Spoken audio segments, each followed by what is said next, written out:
saya coba baca-baca juga di internet gitu, yang lagi tren itu soal self diagnosis, Mas. Jadi kita diagnosis diri. Saya merasa agak ini moodnya berubah gitu ya, tiba-tiba moodnya berubah kok. Tadi seneng kok tiba-tiba sekarang agak. Silahkan masuk, Anda di Cerdas Cerita dari Kelas.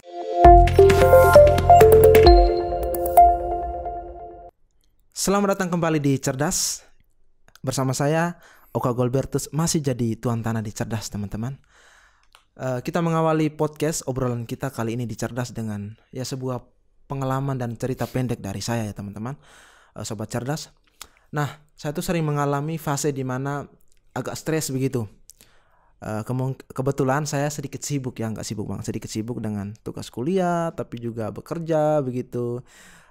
Di samping itu juga masih ada aktivitas di luar. Kadang saya merasa kok kadang pekerjaan menumpuki, stres, ditinggal turu pikirannya kan ya, kalau ditinggal tidur besok masalahnya selesai, pas bangun masalahnya tetap ada gitu.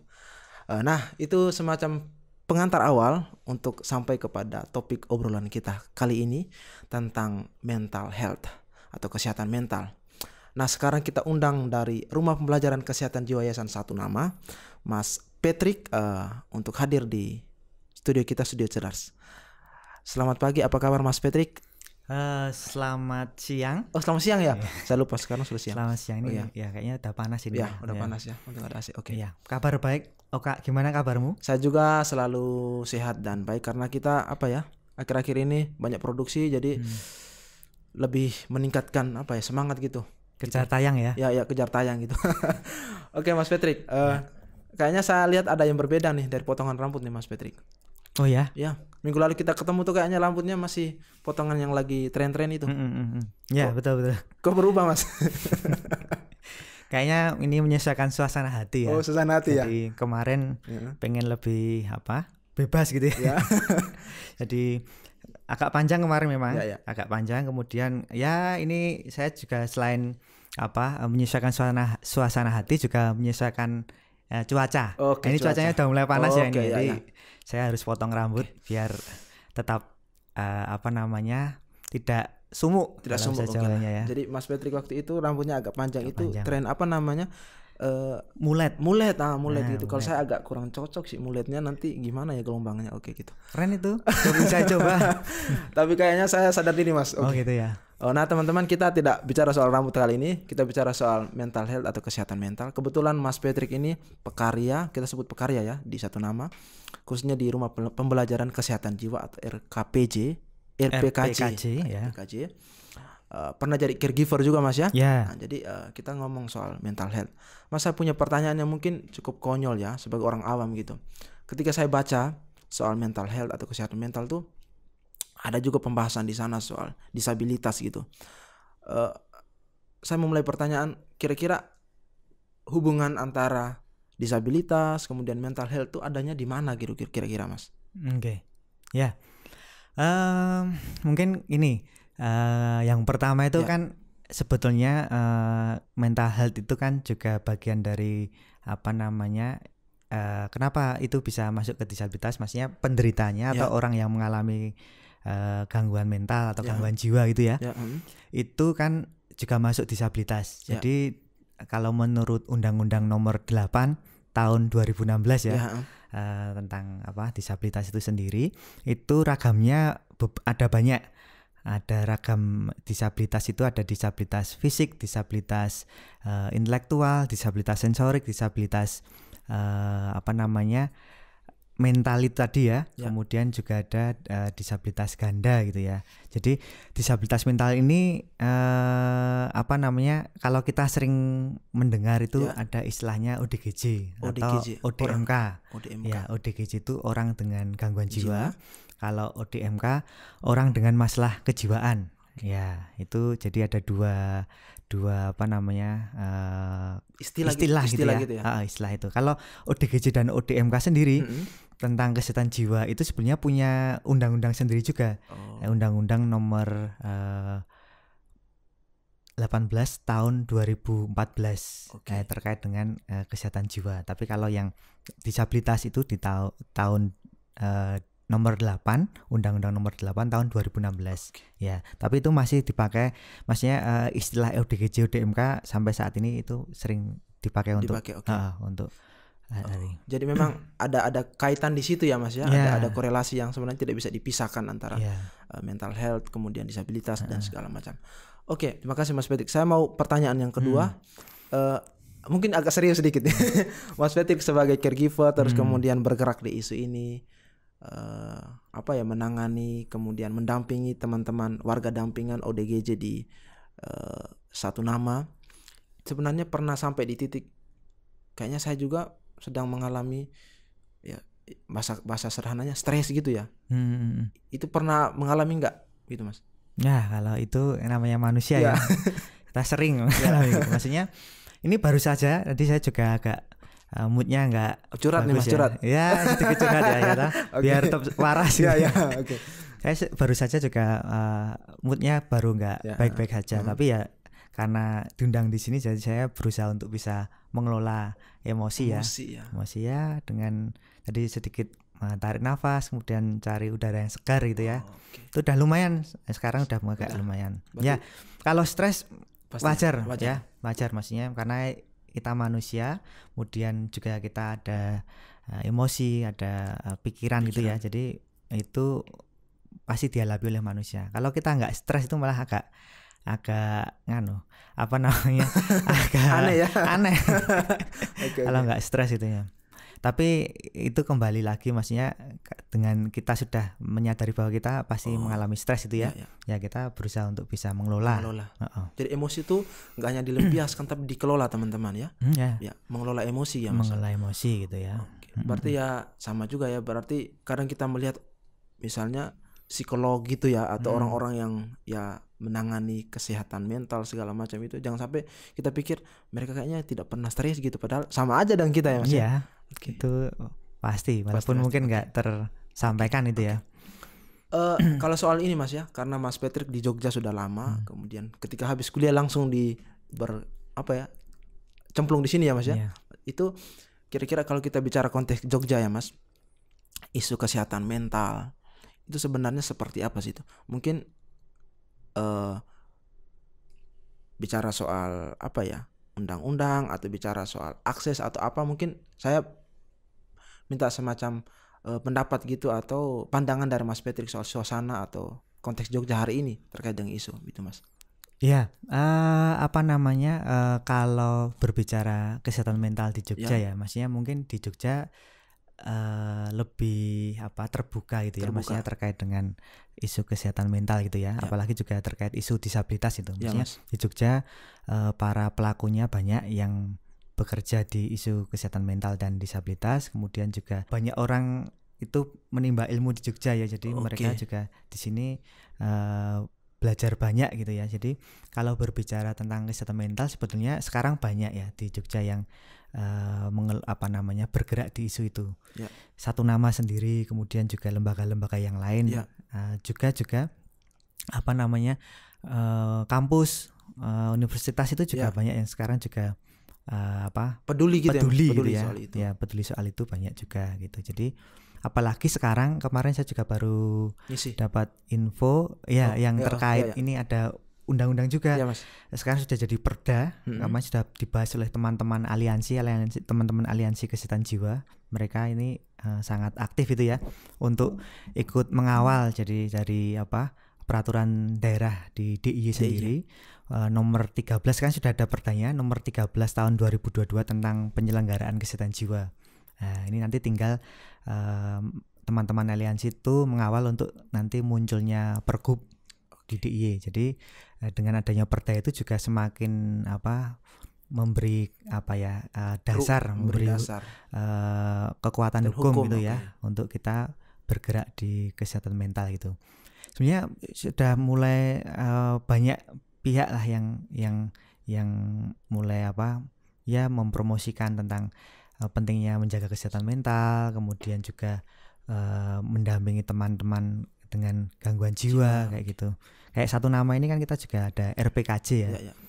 Teman-teman Rumah Pembelajaran Kesehatan Jiwa. Saya jadi ingat Mas, kalau bicara soal Jogja itu apa yang misalnya isu disabilitas, isu mental health gitu diangkat kemudian dikembangkan di Jogja gitu ya, biasanya daerah-daerah ini ngikut gitu ya Mas. Saya ingat ada salah satu artikel berita sudah lama, kira-kira tahun 2018, itu Jogja itu satu-satunya kota di mana menyediakan layanan ojek itu dari penyandang disabilitas itu Mas. Itu pokoknya saya pernah baca di artikel yang cukup kredibel lah soal itu. Jadi itu pertama kali jadi tukang ojeknya itu juga orang-orang penyandang disabilitas, dan itu memang lahir dari masalah orang-orang dengan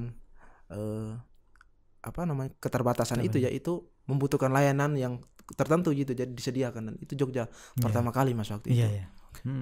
Betul. Ini Mas, yang berikut soal Mas Petri kan sering tuh ngisi-ngisi kelas atau kemudian diundang jadi semacam fasilitator gitu ya Mas ya, atau berbagi sharing lah ya. Sharing gitu itu. Terakhir kalau tidak salah di Atmajaya Mas, bersama BEM Visip UAJ gitu. Saya coba baca-baca juga di internet gitu, yang lagi tren tuh soal self diagnosis Mas. Jadi kita mendiagnosis diri. Mendiagnosa diri sendiri gitu. Ketika baca kayaknya kayak gini, kayaknya saya gitu. Sebenarnya itu gimana sih Mas, bisa dijelaskan gitu buat teman-teman sobat cerdas yang mau dengar gitu? Ya, jadi itu tren ya sekarang, tren anak muda itu ya sebenarnya udah beberapa waktu yang lalu gitu ya, tapi sampai sekarang juga masih ya. Makanya kemarin ketika saya ngisi di Atmaja itu juga sembari saya juga sebenarnya survei ke teman-teman kan anak muda ini, maksudnya tanya ke teman-teman gimana sekarang yang sedang mereka sering dengar atau mungkin mereka sering baca, atau mungkin juga sudah secara tidak langsung mereka juga mempraktekkan gitu ya. Itu ternyata itu tadi self diagnosis itu tadi. Jadi semacam kita mencoba untuk mendiagnosa diri sendiri ya. Jadi misalnya saya merasa agak ini moodnya berubah gitu ya, tiba-tiba moodnya berubah kok. Tadi seneng kok tiba-tiba sekarang agak agak kacau ini, kenapa ini gitu ya. Terus karena baca buku, baca berita-berita di internet, atau mungkin pernah dengar info-info terkait dengan mental health gitu, terus dihubung-hubungkan, ini jangan-jangan kayaknya aku bipolar gitu. Jangan-jangan aku bipolar gitu kan, kadang banyak ya terjadi gitu. Tapi kan itu belum tentu maksudnya, karena kan ketika kita berbicara mengenai perubahan mood, perubahan suasana hati itu ya.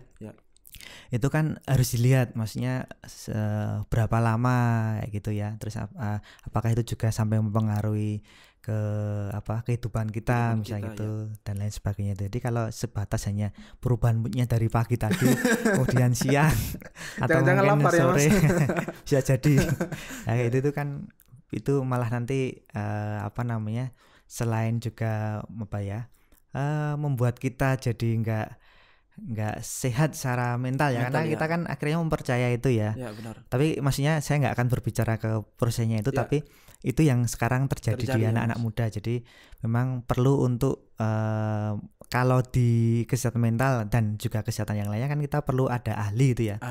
Untuk benar-benar yang memang punya otoritas itu untuk bisa mendiagnosa diri misalnya. Kalau misalnya kita sakit fisik gitu ya, yang mudahnya sakit fisik misalnya tiba-tiba kok kayaknya agak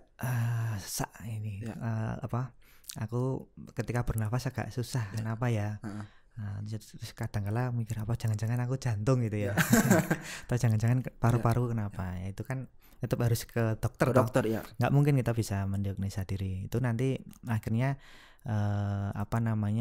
kita jadi kayak terjerumus dalam pikiran negatif sendiri, makanya itu. Dan memang kecenderungannya misalnya kita baca sebuah artikel terkait itu ya Mas ya. Itu kan algoritma di internet atau media sosial kan membaca bahwa kita membutuhkan itu, dan itu kita tiap hari diterpa gitu ya. Pernah baca artikel soal misalnya tadi bipolar ngono. Itu kan pasti informasi soal itu akan muncul terus di beranda kita gitu. Dan itu kan kalau misalnya tidak difilter secara baik kan pasti berbahaya juga Mas ya gitu. Iya, betul. Makanya itu yang saya bilang, misalnya tadi kalau kita mempercayai kayaknya jangan-jangan bipolar. Mungkin bukan bipolar. Mungkin itu hanya sekedar kita merasa cemas biasa, atau malah kita jangan sampai kita mendiagnosa diri sendiri. Misalnya kita tetap harus butuh ahlinya. Ahli orang lain. Misalnya kita ke psikolog gitu ya. Kalau di kesehatan mental kan biasanya kita bisa ke psikolog gitu. Jadi itu jelas. dan valid gitu ya. Valid. Jadi kalau dengan bantuan orang lain tadi, misalnya psikolog itu, otomatis kan kita jadi tahu apa yang harus kita lakukan, apa yang harus kita kelola misalnya gitu. Jadi kan logikanya ya kita kalau salah mendiagnosa kan penanganannya pasti salah juga ya. Berbeda ya. Ya benar. Berbeda. Kita sebenarnya sakit perut tapi dikasih obat yang lain gitu ya kan. Itu kan berbahaya juga gitu teman-teman. Jadi sobat cerdas yang ya kita perlu memperhatikan dan mempertimbangkan itu karena akan riskan dan berdampak panjang gitu. Mas, kalau misalnya selama ini punya pengalaman jadi teman sharing gitu ya ke teman-teman yang lain di kesempatan-kesempatan yang sudah panjang sekali dengan pekerjaan Mas Petri, kira-kira menemukan sebuah semacam pengalaman gitu yang ini menarik banget gitu, bahwa misalnya orang yang sebelumnya merasa diri kurang sehat secara mental gitu, kemudian menangani secara benar, kemudian dia jadi semacam tokoh inspiratif begitulah. Itu punya pengalaman gitu nggak Mas? Atau nggak ada ya Mas? Ya kalau pengalaman Masnya sebenarnya juga belajar dari diri sendiri ya Masnya, dari kegiatan-kegiatan yang saya lakukan. Kebetulan memang saya kebetulan itu banyak kegiatan di kesehatan mental, kesehatan mental ya. Dulu sebelum di Satu Nama, kemudian sampai sekarang di Satu Nama. Apalagi saya juga kuliahnya juga ngambil psikologi gitu ya. Jadi ya tidak jauh dari isu-isu terkait dengan mental health gitu. Jadi kalau kita bilang tokoh inspiratif itu ya maksudnya dibilang banyak maksudnya kayak tokoh-tokoh inspiratif yang juga mereka mempromosikan tentang isu kesehatan mental ya. Kita apalagi sekarang dengan perkembangan digital, kita lihat di internet aja kan banyak ya tokoh-tokoh atau orang-orang yang memang punya pengalaman pernah mengalami masalah mental gitu, kemudian dia juga akhirnya sharing terkait dengan diri. Kalau aku sih maksudnya itu banyak, maksudnya teman-teman pasti bisa. Kalau aku itu biasanya untuk diriku sendiri ya, maksudnya pengalaman pribadi gitu yang sering aku lakukan. Kalau mungkin baru nggak baik-baik aja ya aku mencari teman, maksudnya jangan aku sendiri gitu ya. Walaupun secara secara mungkin kecenderungan pribadi itu kayaknya aku lebih cenderung introvert orangnya. Tapi emang kalau pas ketika tidak baik-baik aja, baru ada masalah gitu misalnya, aku ya mencari teman untuk ngobrol, paling enggak bisa keluar lah yang aku pikiran kaca itu bisa keluar. Kalau enggak, aku pernah coba untuk menulis jurnal. Menulis jurnal pernah aku. Tapi untuk diri sendiri untuk diri sendiri maksudnya. Jurnal ilmiah atau jurnal apa nih Mas maksudnya? Bukan, jurnalnya jurnal yang ringan, dalam artian ringan tuh misalnya terkait jurnal kebersyukuran misalnya. Misalnya hal-hal apa yang bisa aku syukuri. Itu coba aku tulis. Dulu aku pernah sempat rutin gitu ya. Ya untuk menjaga kewarasan sendiri sebelumnya. Maksudnya untuk diri sendiri ya, bukan juga tak publikasikan enggak. Cuma untuk diri sendiri. Jadi menulis tentang jurnal rasa bersyukur atau jurnal tentang misalnya terkait rencana. Misalnya rencanaku ke depan mau apa ya gitu. Jadi saya bikin jurnal itu ketika beberapa waktu berjalan, kemudian tak buka lagi itu, jadi aku ingat aku pernah mengalami masa ini, pernah punya rencana seperti ini kayak gitu itu. Dulu pernah agak rutin, tapi ya sekarang karena pekerjaan dan mungkin karena masih belum punya masalah yang berat punya waktu untuk bisa menulis lagi itu, jadi belum tak mulai lagi. Jadi poin pentingnya bahwa kita mungkin akan menemukan pola sendiri ya Mas untuk kemudian ketika saya stres tuh saya melakukan ini kok terurai gitu. Jadi bisa jadi pengalaman Mas Petri itu bisa jadi tidak tepat juga buat saya bisa tapi jadi itu malah menjadi pembelajaran buat diri ya Mas. Misalnya kayak aku ketika stres itu biasanya nyanyi gitu. Aku kudu nyanyi gitu. Main gitar. Betul. Kalau tidur biasanya bangun tidur masalahnya tetap ada sih. Iya, mungkin nanti aja timbul masalah baru. Iya benar. Dan biasanya mungkin agak curhat sedikit Mas ya. Kalau pelampiasannya di waktu yang kurang tepat itu biasanya kan memicu masalah baru ya Mas ya. Bisa. Karena kita tumpuk terus kemudian ada momen kita marah, ngomongnya gini, akhirnya masalah baru lagi kayak gitu ya Mas. Iya. Betul. Ya, itu juga karena terpengaruh ya kan sekarang itu ada istilah juga apa namanya? Eranya humanisme liberal gitu ya ibaratnya. Maksudnya humanisme aku nggak akan membahas tentang itu, tapi Oke, Mas, maksudnya bahwa manusia itu manusia bebas, kita tuh orang yang bebas ya. bisa bisa apa ya ibaratnya punya suatu kehendak untuk menyelesaikan permasalahan kita sendiri. Jadi itu juga yang akhirnya kenapa orang juga kadang ini tak selesaikan sendiri bisa kok kayak gitu. Apalagi sekarang ya bukan sekarang tapi berbeda ya antara laki-laki dan perempuan. Laki-lakian itu kan pasti kuat dengan maskulinitas itu ya. Makanya ketika misalnya mengalami suatu masalah itu kan jarang laki-laki itu bisa curhat, bisa menangis gitu ya. Karena itu kan terkait dengan gender tadi itu, maskulinitas. Jadi kadang laki-laki lebih pelampiasannya kalau ada masalah itu kita sering mendengar kan ada yang lari ke alkohol misalnya itu. Benar, lari ke hal yang negatifnya. Sekarang enggak ya? Ya enggak sekarang enggak. Jadi itu pengaruh juga terkait dengan budaya. Apa kalau laki-laki nangis itu menandakan dia lemah gitu. Lemah itu kan enggak juga. Maksudnya kan biasa karena itu juga bagian mungkin bisa menyelesaikan suasana hatinya untuk menjadi lebih baik gitu misalnya.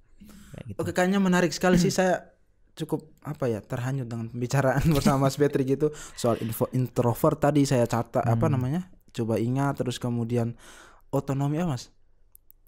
Otonomi apa yang humanisme liberal ya. Kayaknya itu yang akhirnya maksudnya itu ketika eranya sekarang humanisme liberal, manusia bebas, manusia bisa menyelesaikan permasalahan sendiri. Akhirnya kan gitu. Kayak do it yourself gitu ya. Itu menarik, kayaknya kita mungkin akan obrolkan lagi di episode yang lain gitu Mas. Bisa. Oke, dan Mas Patrick, kalau di RKPJ RPKJ saya tuh selalu salah sebut guys. Itu sebenarnya kita sering menawarkan pelatihan apa Mas kalau berkaitan dengan mental health gitu? Ya, kebetulan di Departemen Kesehatan Jiwa dan Difabilitas itu kan punya kegiatan MHDI ya, MHDIS, Mental Health and Disability Institute of Satu Nama. Jadi itu semacam layanan gitu ya, terkait dengan pengelolaan pengetahuan yang ada di Satu Nama ini secara khusus tentang kesehatan mental dan disabilitas. Jadi kita memang sering mengadakan pelatihan juga, ada pelatihan, ada konsultasi, ada magang gitu ya. Kemudian juga kegiatan yang lain itu pendokumentasian program. Mungkin itu saja sih Mas Patrick yang berhasil kita obrolkan. Saya saya tidak mencatat ya. Saya mengingat beberapa hal penting yang sudah kita obrolkan tadi soal bahwa kita akhirnya harus punya semacam kebebasan sendiri untuk menyelesaikan masalah gitu. Ketika kita sudah menemukan pola untuk kayaknya saya stres, saya bisa melakukan ini dan selesai, itu sebenarnya bisa jadi ilmu praktis sendiri gitu buat kita. Dan tadi soal di Jogja, konteks Jogja itu menarik ya, apa yang tren di Jogja itu biasanya jadi jiplakan gitu ya di tempat-tempat lain walaupun tidak semua begitu. Itu saja sih Mas Patrick, terima kasih sudah menyempatkan waktu di Cerdas. Mungkin kita akan mengobrolkan banyak hal lagi terkait mental health di episode yang lain. Dan terima kasih Sobat Cerdas yang sudah mendengar. Jangan lupa like, komen, dan subscribe supaya Anda tidak ketinggalan informasi dan episode-episode menarik selanjutnya.